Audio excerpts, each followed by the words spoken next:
तो तपासाचा भाग आहे. त्यांच्या नियमामध्ये त्या काही गोष्टी बसतात ते करत आहेत. पण त्याला लवकरात लवकर अटक करा. बाहेर मोकाट जिथं आहे तिथून त्याच्या मुसक्या आवळा. त्याला इथं न्यायालयात सादर करा, पोलीस स्टेशनमध्ये आणा आणि पुढील कारवाई करून त्याला लवकरात लवकर फाशी द्या, अशी आमची मागणी आहे. तुमची भेट देखील होणार होती CID अधिकाऱ्यांची, ती भेट कधी असेल आणि काय तुम्ही सादर करणार? त्यांनी निरोप दिला CID ऑफिसनं किंवा आम्हाला काही वाटलं त्याच्यामध्ये, आम्हाला काही कुठली गोष्ट कमी जास्त वाटली तर आम्ही स्वतःहून पण CID ऑफिसरकडे जातो. आणि उद्या प्रामुख्यानं गावकऱ्यांची एक मीटिंग आहे.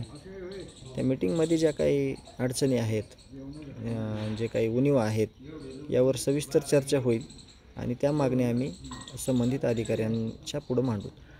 67 दिवस होत आहेत घटनेला, मात्र तरी देखील कसं तपास यंत्रणा तपास करते? समाधानी आहात या गोष्टीवर? आपलं समाधान कुटुंबियाचं, समाजाचं, गावाचं एकाच गोष्टीनं होणार आहे, ज्यावेळेस हे सगळे आरोपी फासावर लटकतील.